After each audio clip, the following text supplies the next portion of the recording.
WhiskyJason here, whiskey from the viewpoint of an American in Germany tasting rare and exotic whiskey. Today I'm in Scotland, Balvenie Tun 1509 Batch 6. Ooh. Whiskey base number 139284. David Stewart picked out 21 of the best casks he could find. He let them blend that together in this Tun, T-U-N 509. That is a big wooden container for 3 months. And there were ex-bourbon casks, there were sherry butts, and there were double oak sherry butts. Not double oak, double wood refill sherry butts. Alright, so what we have is here is a beautiful bottle. Don't drop it, Scott, here from Scotch Test Dummies on your driveway like you did with one of the things, one of the bottles you once had. The very interesting thing is here you have all 21 barrels listed here. So you have your sherry refill butts.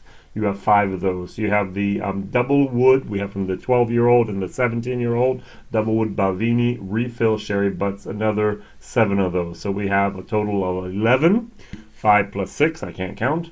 1, 2, 3, 4, 5, 6, 7. 7 actually. 1, 2, 3, 4, 5. So we have 12 of those, and so we have 9 of the ex-bourbon American oak barrels. 2, 4, 6, 8, 9. Exactly.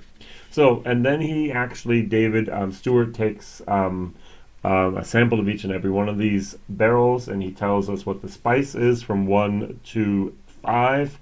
What is the oak intensity from 1 to 5? What is the delicate, how delicate it is from 1 to 5? Actually, we do have some 5s here. And the sweetness from 1 to 5. So we don't have any 1s, but we do have 2s, 3s, 4s, and a few 5s there. Now, what is really great is we have a little graphic which shows the combination of all these as the batch number 6. And if you want to take a look at this nice little sheet, if you're more of a visual person instead of an Excel sheet person, you can see each one of those sherry refill butts, all of the double wood refill sherry butts, and all of the individual American oak casks here on that sheet. Now, there's a little bit of mystery here going on with this bottle, which I realized, and I looked at the nice little tube here, and I was reading along about the tasting notes, and then I saw something, and this caught my eye, and I'm going to just read it out loud. William Grant & Son, they own Balvenie. Global Brands Limited, Ballard and Clonmilch from Tullamore County, Offaly, Ireland. My Balvenie comes from Ireland. Why in all the world is it in Ireland? I was like, okay, it's just the tin, it's just the little box here. But then if you take a look at the bottle down here, it actually says here on the back as well, Ireland. Now on the front it does say Scotland, which is confusing to be very honest here. But it's just like, okay, copyright, William Grant & Sons Global Brands, Ireland. My first thought is, hey, I know what Microsoft and Google and all the other Facebooks and all the other big boys do over here in Europe is they outsource their brands, the pharmaceutical companies as well, to Ireland to save taxes. So, Balvenie, William Grant & Sons, are you trying to save taxes? Now, it might just be actually because of Brexit. You never know what's going to happen with the Brexit. Get it out of the UK, put it in the European Union. You're going to be safe with that. I don't know. This is still distilled. This is still matured. And this is still bottled in Scotland. Otherwise, it would not say on top of this here, single malt Scotch whisky. Those are the 3 requirements to be a Scotch whisky. Single malt whiskey from Scotland doesn't have to be matured or actually bottled in the UK. Some of the independent bottlers over here in Europe do this all the time. They'll actually buy the casks, bring them back over to Germany, to France, to Italy. They'll mature them, we'll bottle them here, and they'll say single malt whiskey from Scotland. But nowhere will the word Scotch be on the label, which I thought was also very interesting to find out.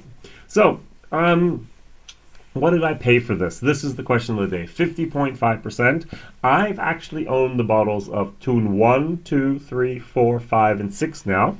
And the original Tun 1, I paid 200 euros for it because I bought it in the secondary market. The original price was less than 150 euros. This is on the market at the moment for between 3 and 350 euros, which I think is astronomical. Did I buy it? Yes. Am I crazy? Yes. Now, the good thing is I'm doing a bottle share about this, so what I'm doing is people are getting 5 and 10 CL liters from this, and they can buy this and they don't have to actually have the whole bottle, which is very, very good for all of us. So I get to do my video, I get to get rid of that, I get to keep 10 CLs for myself, for my own private tastings and comparisons and so on. Oh, by the way, comparison. I'm going to have to compare this with something, and what better than is to use something from Balvenie, a triple cask. This actually has Orlolozo sherry butts. This has sherry butts. This has first fill bourbon barrels, none of them in there. And this actually has traditional whiskey casks, which means reused bourbon barrels. So, here, not a single word of Ireland. Very, very good. The triple cask, 16 years old, runs around 90 euros over here at the moment. Ooh, don't mix them, Jason. Come on, get this right. All right, so let's pour a little bit. I have a little bit left in my glass here from my German video, by the way. The 16-year-old is okay. I prefer the double wood 17-year-old, to be honest. It's a little bit more expensive. This is expensive as well. This runs around 90 euros over here for the 16-year-old. The 12-year-old double wood is just my favorite. I just love that. I've actually converted people to whiskey by using the Balvenie 12-year-old double wood just to show them how great whiskey can actually be. All right, on the nose.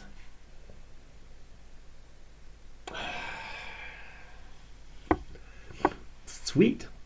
Now, if I read the tasting notes, which I haven't done yet, but I want to do now here, it says tasting notes, rich on the nose with soft brown sugar, toffee, blossom honey, and ginger oak spice. And that's what I'm getting here. It's ginger oak spice.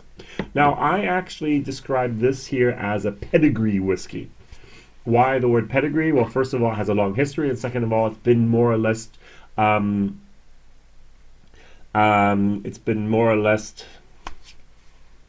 bred to be a certain type of whiskey.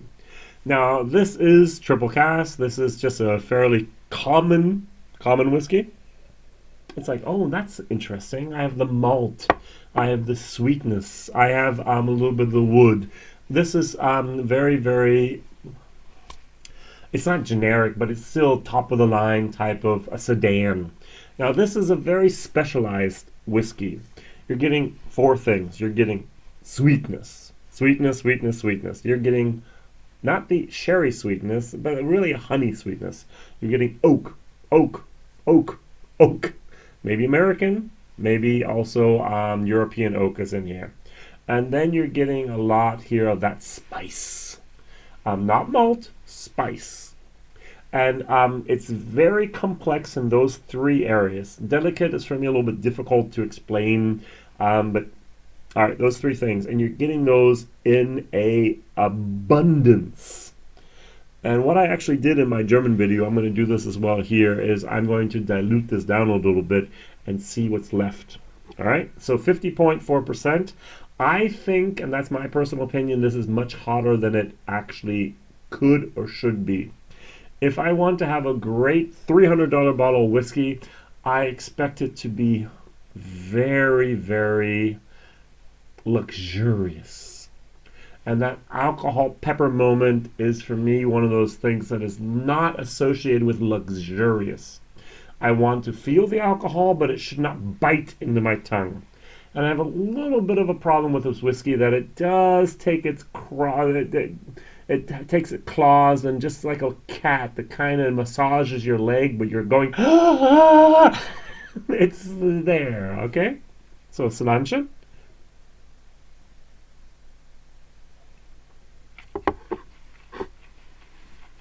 Mm-hmm.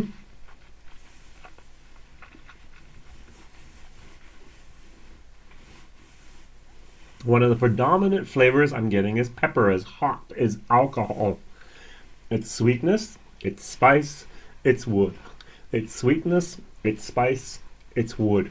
It's a great taste, but it's a tiny little bit of a trio, and after a while, it might get a little old. Sorry for saying so. Now, what I'm going to do is I'm going to actually add, you take a look at this tiny little drop here, I'm going to add three times as much water to it. So 3 parts of water, 1 part of the whiskey, okay? So I'm diluting it down. It was 50%, 3 to 1. We're going around. I'm trying to get to 20%, more or less, okay? And the real question of the day is, what will I still taste? Now, normal whiskey, Balvenie 16, when I do exactly the same experiment, what I'm going to have left is a tiny little bit of wood and a tiny little bit of malt, and maybe a little bit of sweetness left. But I'm going to actually destroy the whiskey and change it into just a liquid, watery, watered down mess. Now what happens over here is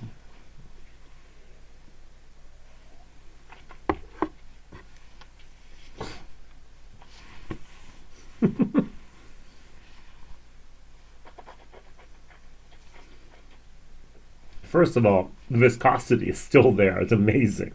Second of all, the sweetness is still there. Third of all, the wood is still there. And fourth of all, sweetness, spice, and then wood. It's all still there. And then still the alcohol moment, that burn, that pepper is still a tiny little bit there and says, hi. And that's just unbelievable that you add twice as much water to the whiskey and you still get these aromas, these tastes, these flavors. This is an awesome, complex pedigree whiskey made to do one thing: taste exactly what it does taste, and a richness, a thickness, and a vibrancy of those few flavors. Is there fruitiness in there? If you ask me, not really. All right, the tin here says beautiful depth on the palate with a touch of maple syrup. Never get the maple syrup, by the way. Candied orange and runny honey, sweet and malty on the finish, alongside swaths of oak, vanilla, and spicy layer. I do get the orange, by the way. Yeah? I don't get berries, but I do get the orange peel, the candied orange, and so on. Is this a great whiskey? Well, yes. This goes for the B minus in my category, more a B minus to be honest. The alcohol, the C plus, the B minus is where I would actually put it. I think I gave it a C plus in my German video. It might be a B minus if you love those flavors, exactly what it's made to do. Value for money, it's a D. 308 euros is what I paid for this bottle. Way too expensive, way outside of the ballpark of what should be. As I said, it started off with 150, moved way up to 200, then 225, then 250, to whatever. Now we're at 350. It's just, and those are euro prices, all right? This is, I've seen it for 350 in a couple different shops already. That's just way too much for this quality of whiskey. Is it one of the drams you drink on Christmas Eve or Christmas Day and you go, wow, life is good? Yes! Is it one of the bottles you take out every Friday evening and enjoy? No. This is just way too expensive for that. So my question of the day is, what is your favorite Balvenie product? I've mentioned my two already. The Doublewood 17-year-old, fantastic, as well as the Balvenie 12-year-old. Best value for money you get from Balvenie out there. All right, so maybe someone can explain to me also why there's the Ireland on my tin as well as on my bottle here of Balvenie Tun 6, 1509 batch 6. Thank you very much for watching. Please like, please subscribe, please tell others about this crazy American and Germany tasting rare and exotic whiskeys. All the best. Bye bye.